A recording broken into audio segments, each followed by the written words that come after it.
The views and opinions expressed by contributors on the Spoon River Gothic podcast are their own and do not necessarily reflect the position of the host. Material heard on the Spoon River Gothic podcast is intended for adult listeners. This podcast deals with mature topics that may not be suitable for all listeners. Listener discretion is advised. This is Spoon River Gothic, narrative of a double homicide.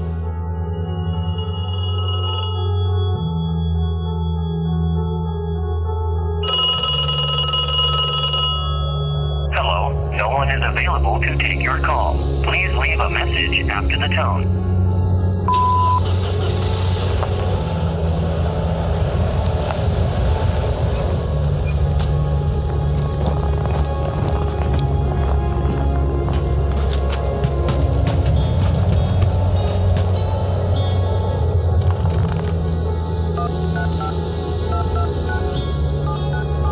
What is the emergency?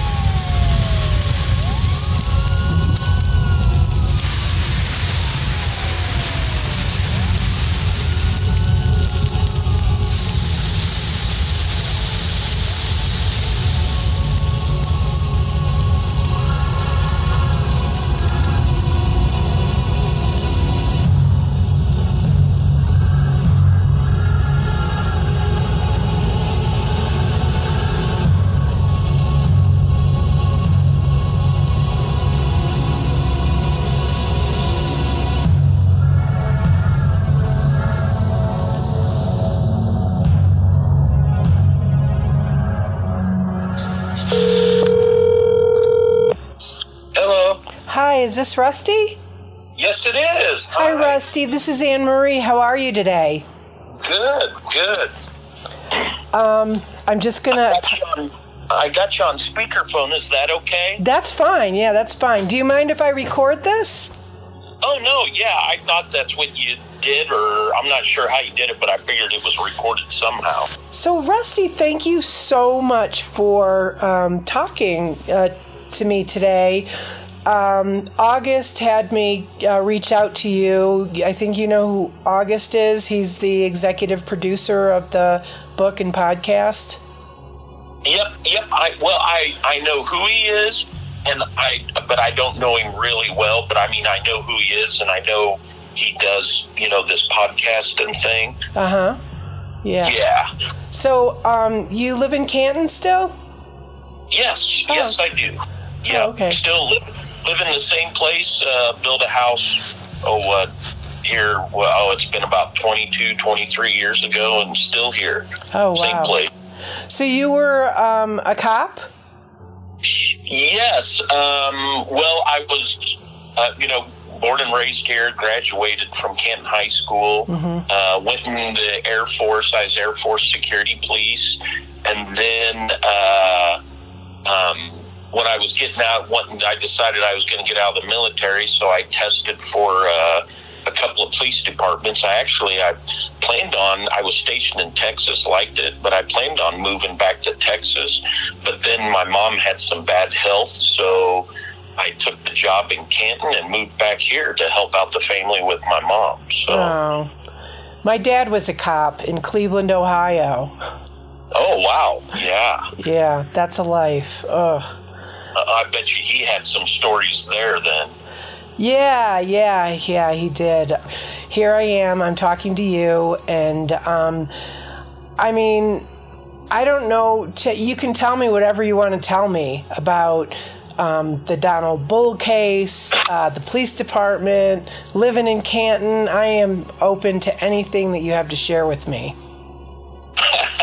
Well, cool.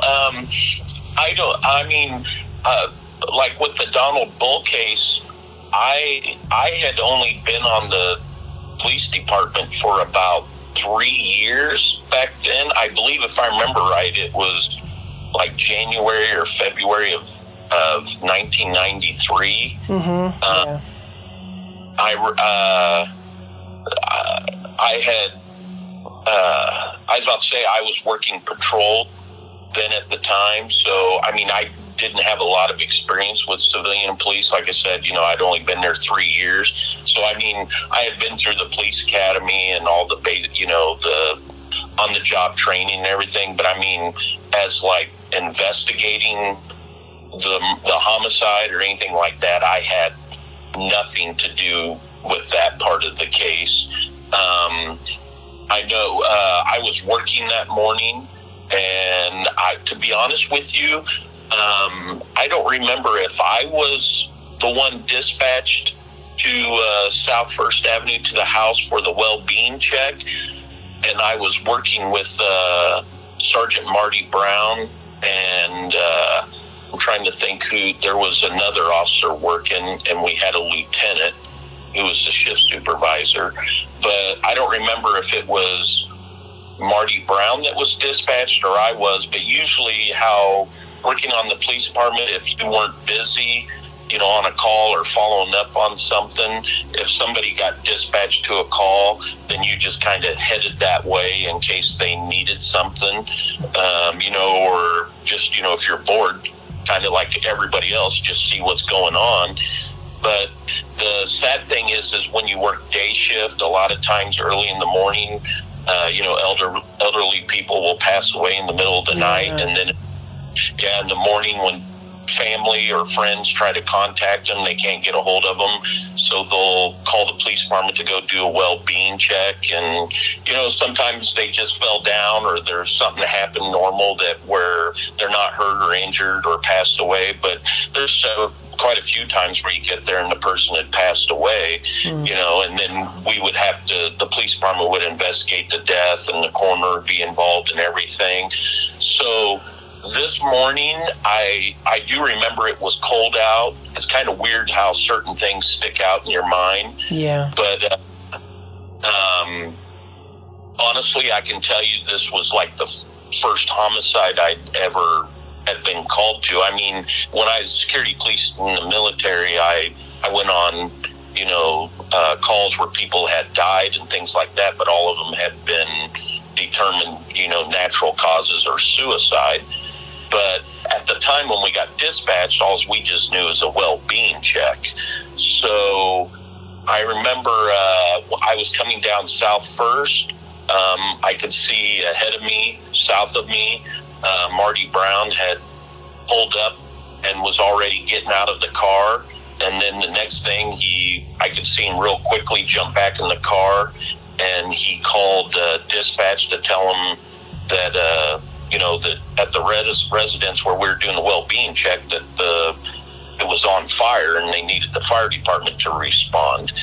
Well, by then I pulled up, got out of the car, and you could see the entrance to the downstairs ground level apartment. I mean, there was flames and smoke coming out of the door, and there was a gentleman there, and I don't remember his name, but if I remember correct, and I'll apologize if I get the information wrong, because this has been many, many years ago, but the way, if I remember, he was explaining to us that the victim, Donna, had worked at the bank with him, and she hadn't came into work, and they tried calling, and she didn't answer her phone. So he came to check on her, and he said that her vehicle was still parked in the back of the residence, which would be the east side. And he thought that and I remember him saying she had a child. So immediately, I remember, Marty Brown and myself, but we knew there's no way we could get inside there with the flames. Well, then we made sure the apartment above had been evacuated, which they had already gotten out. And then when the fire department was pulling up to set up their equipment, because most people don't realize, like our fire department in Canton, they have a great group of men and women that have worked for them and currently work for them, but they have they can handle rescue calls and small fires. They have enough full-time firemen on duty, but when they have a big structure fire, a large fire, they have enough people to get the equipment there, and then off-duty firemen and then volunteer firemen from the area come in and work as a team to get the fire put out. Well, our fire department, they are very aggressive if they believe someone's inside the residence, a victim or anything. Mm-hmm. And over the years, I mean, I've seen them, over the years, numerous fires where they thought people were in there, or there was people in there, and the first on-duty fireman that had arrived would just grab their gear, their safety equipment, and boom, go into the fire. Well, that morning, they ran a fire line or a water hose. The first couple of guys had their safety equipment on, and I mean, they just ran right into the door with the fire coming out, and one of the guys was spraying them down. Well, then by this point in time, me and Marty had set up our cars to block traffic and tried to set up a perimeter to keep any gawkers back. And I remember that gentleman who had came there to the residence to check on her. He was telling us that when he got there, he was knocking on the door, and there's like some clear glass window panes, mm-hmm. and there by the door, and he was saying that he could see into the apartment, and he didn't see anybody, couldn't see anything. He said that, he didn't see no smoke, no flames, no nothing, but he could clearly see in there. But he said as he was knocking, he didn't see anyone. Well, of course, this was back during the time, the cell phones, we had the technology, but they were like bag phones and expensive, so they weren't common like they are now. Mm-hmm. But he used a phone, like a landline telephone line to call the police department for a well-being check from somewhere right there. Mm-hmm. And I remember explaining that to us. But he said that then after he called for the well-being check, he came back down, and he said then at that point in time, when he looked in through the glass on the doors, he could then see like smoke, and he could see like, the fire and everything inside the apartment. Mm-hmm. And the door he broke, or a window he broke, but I remember him breaking something and yelling and, see if anybody was inside to help, try to get him out. And then he said that's when we pulled up, or when we were pulling up while he was trying to do that. But that was my part of it. Then I remember the firemen, they were spraying water through the door. A couple of the firemen ran in trying to see if they could save anybody. One of the other firemen said that there was like a bedroom on the back side of the downstairs apartment. He had a ladder and his equipment and gear. And he said, hey, he goes, Rusty, he goes, I need you to go be my safety line. And which I didn't know at that time what that meant, but I went with him, and he put like a ladder there by the back window so he could climb up. And he said, basically, he goes, I need you to stand here or on the ladder by the window. I'm going to go in and, try to look for victims to get them out. And if I find them, I'm going to need help getting them out. And he goes, I need you also, when I yell for you, to yell so I can, with the smoke filling in, I'm not going to be able to see, and I know where the window is for me to get back to it. So I just kind of stood on the ladder, and he climbed in, and I could hear him rummaging around and moving stuff, but it was just black smoke pouring out. And every minute or two, he was in there maybe about 10 minutes, maybe a little bit longer, and he would yell every once in a while for me, and I'd yell back so he could orient where the window was. And then he came back to the window, and I remember, because black smoke was coming out, I couldn't see in, and then all of a sudden his helmet and face and mask was right there, and it startled me. And then he climbed out and took his air mask off and said, yeah, he thought he was in a bedroom from the way everything felt, but he couldn't find, any bodies or anybody. Well, by that time, a lot more fire personnel were on scene, and the fire had moved up through the walls and up into the attic and the apartment upstairs. And I remember one of the firefighter that was on scene commander told us, they said, hey, this is a suspicious fire, and this doesn't come across as something, like electrical or anything, like a short or something that might cause a fire. They believed the way where the fire looked like it started at, that it was suspicious. So we notified our detectives, back at the police department, that this fire was suspicious.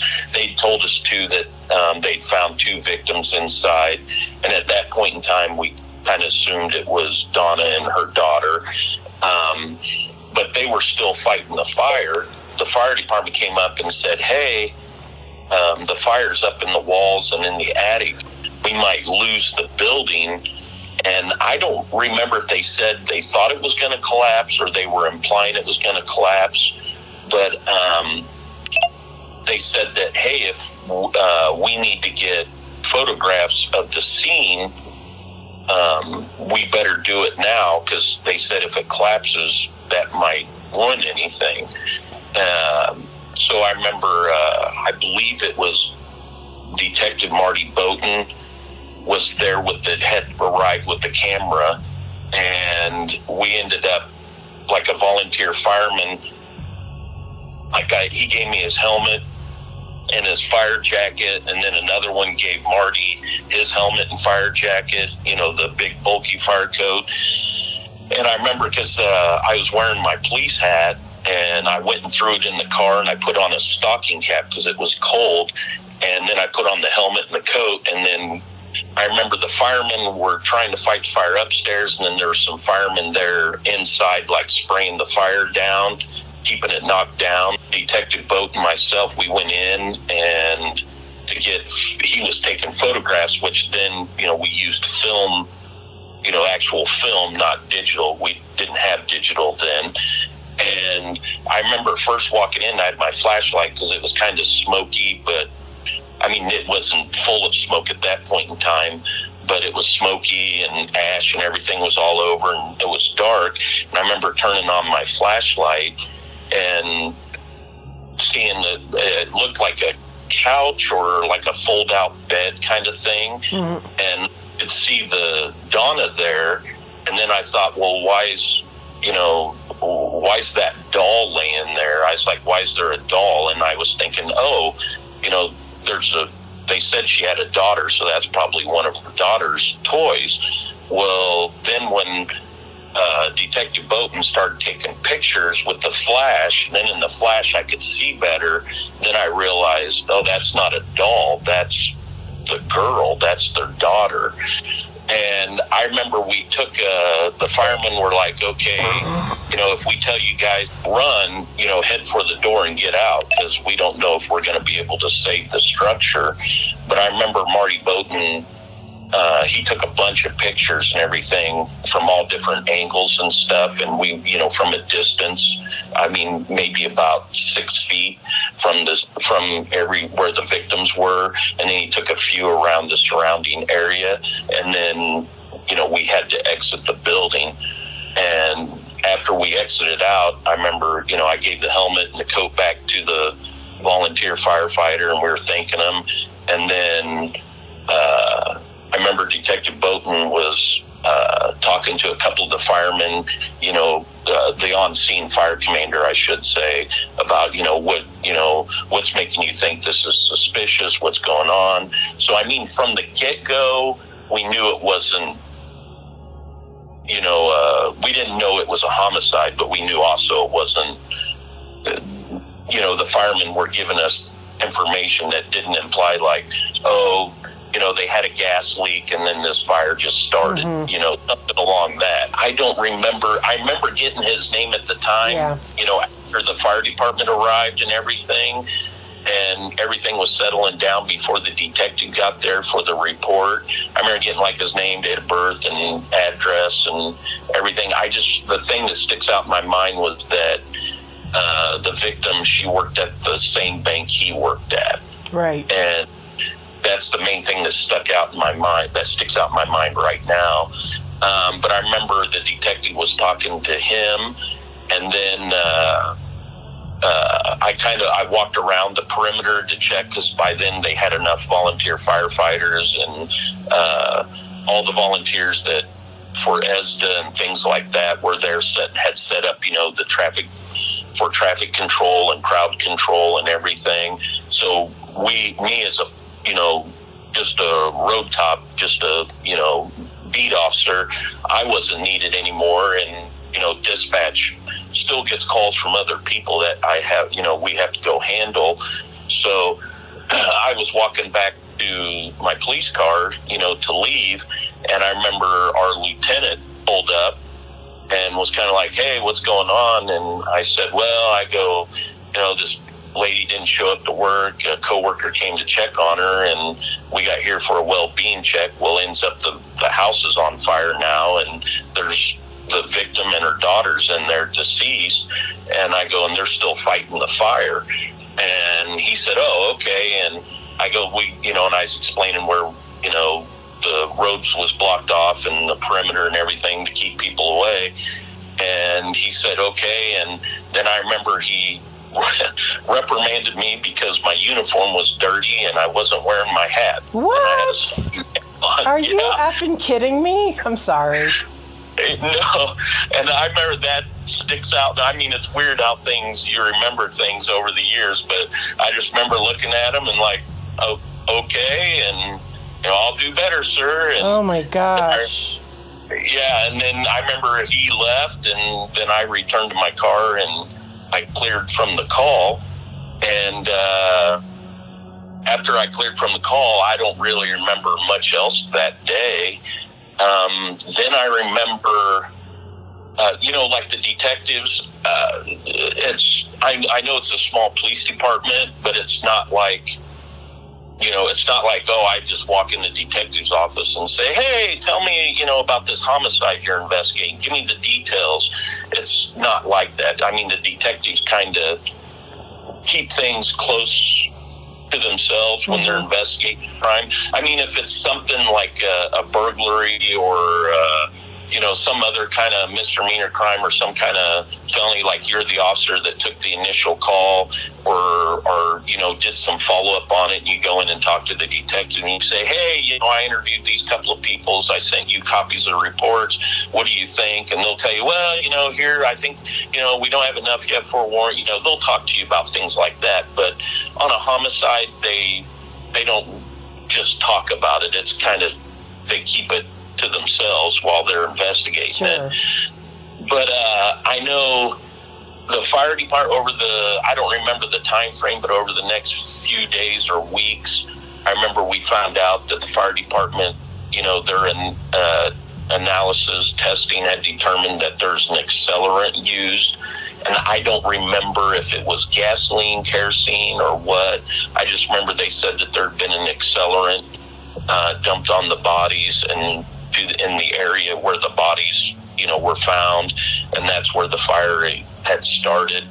I remember Dave Ayers was assigned. He was a sergeant of detectives, and he was assigned as the lead investigator for it. I remember Mike Elam was the chief of police. I remember him, talking to Dave and Marty Bowden and telling them, "Hey, whatever resources you need or personnel you need to investigate this, you tell me and I'll make it happen. I'll get it for you." So, I mean, it was like, once we realized, okay, this is a homicide, it was everything. They were doing everything they could to investigate this. So I know it was taking time for, the autopsy and then, also the chemical analysis from the accelerants to identify that and to get all those documents. But I remember the detectives had already started interviewing multiple people, friends or associates of hers, or if I remember right, I can't remember if she was divorced from her husband or if they were separated, but I do remember like them interviewing, her husband or ex-husband, if that was the case. And I remember that all started like within days, of their deaths. But to me, what really sticks out in my mind, I don't remember the date, but it was sometime that spring, because this was in January when they were murdered. And it was sometime that spring, maybe like March, April time frame. I just remember by then I was working nights. I was on night shift and I wasn't on days no longer. But like that, it's always stuck out in my mind. It's bad enough when an adult gets, murdered, but when a little child, is murdered that way, it always just sticks in your mind. And, over the years, I remember, thinking back, I remember like Dave Ayers and Marty Bowden in the detective's office. They had a little picture, I don't know, they got from one of the family members of Donna and Justine, that they had there on the bulletin board. And I remember this was at the old station down on Spruce Street. And I remember there in the detective's office on that bulletin board up in the corner, that picture was there during the investigation, and it was up there, for several years afterwards, too.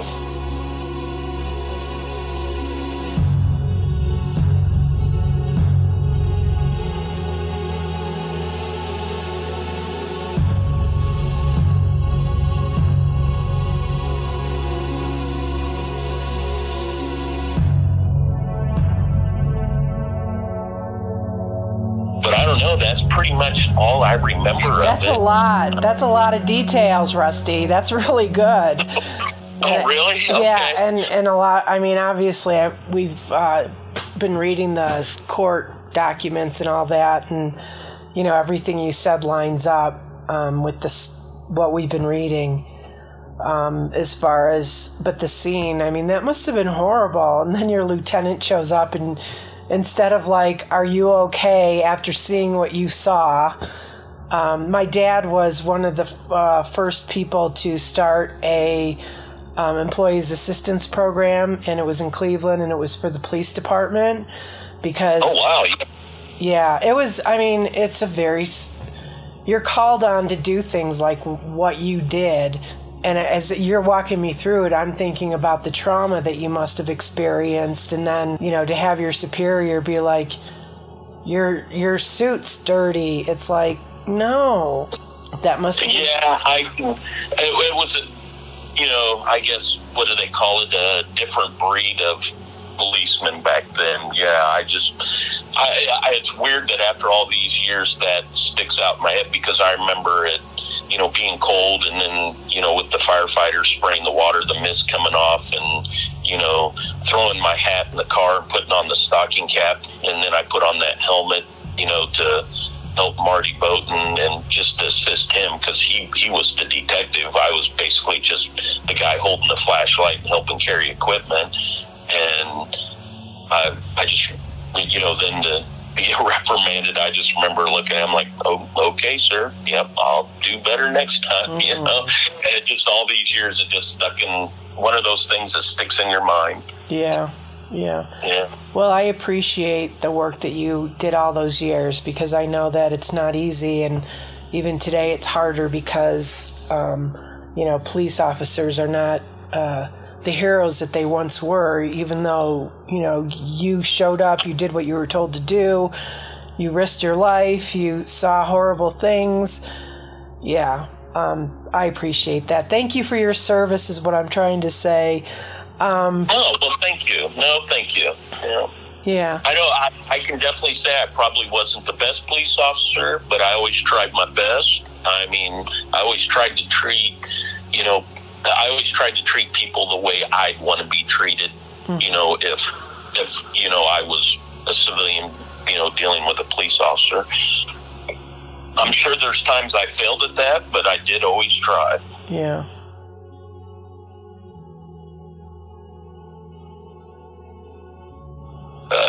Donna appeared, she was on her back, it appeared, and her legs were, like, the ends of her legs, you know, were like hanging over the edge of it. Yeah. And I remember like that, her daughter being there in the bed with her, and when I first turned on my flashlight, I was kind of shining it around, you know, just the way my mind registered at the time. I thought it was a doll. And it wasn't until, you know, Marty Bowden started taking pictures then in the flash where it was lighting everything up, and then I was thinking, oh no, that's, you know, that's the little girl, you know, that, you know, the realization dawning on me at that I can't even imagine. Just remember the room was burned pretty bad. I mean, it was burned pretty bad, and I remember the victims' remains were, I don't know, a proper term would be, I guess, like, roasted. Was that a proper term? That sounds kind of, don't it? No, yeah. but it's visually, I understand. Yeah. Yeah. Okay. That kind. Yeah. So I mean, you could tell they were humans, and, you know, it wasn't like just skeletons. It wasn't like that. No, right. You could tell, you know, these are bodies here. How long, do you know how long the fire had been going by time first responders got there? When we pulled up, the fire couldn't have been going very long, because from the time that gentleman that was there from the bank, he said he could see in through the glass by the doors and could see no smoke, no flames, nothing. And he could see into the apartment, but he couldn't see nobody moving around, no movement or nothing. And he went upstairs or to a neighbor's, used the phone, and then when he came back down, he looked in and he said he could see smoke. And he said he could see smoke and like that there was fire in there. Well, by the time we pulled up, the fire was, I mean, it couldn't have been going by the time the fire department got there, because the fire department was there at Spruce and First, and this was on North First and Spruce, and this was on South First and Railroad. I mean, it couldn't have been more than 5-6 minutes before the fire department got there. So, I mean, a guesstimation, maybe 10-12 minutes that the fire was going before and like I said, the fire department, those men and women from back then all the way even now, once they know somebody's in there, even though they just have a limited crew full time to get the equipment there, they're very aggressive. I mean, they throw their safety gear on, their air masks, and they start spraying water, and then the guys run in through the water and into the flames, go straight in there, the men and women do, to try to save people. And actually, I've even seen them do it a couple of times for pets that were in a rescue. So, yeah. So, but yeah, over the years, I've seen them, sad to say, I've seen them do that a few times, several times, actually, where, you know, putting themselves at risk. And I remember them going right through the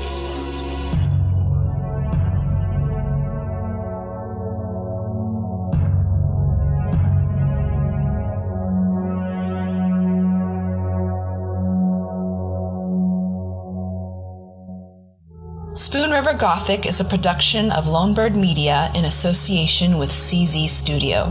The show is produced by August Olson, editing, directing, and producing by Corey Zimmerman. Audio mastering and engineering by E. Mastered. Research is done by Anne-Marie Cannon, Chelsea Mesa, and me, Jinra Illustrissimo. Spoon River Gothic is written and hosted by Corey Zimmerman. You can follow the show at czstudio.works and read the blog at spoonrivergothic.com. Show some love by leaving us a rating or review on Spotify, iHeartRadio, Apple Podcasts, or wherever you get your podcasts. And stay tuned for the next episode as we dive deeper into the Donald Bull case. Thank you for listening. This is Spoon River Gothic, narrative of a double homicide.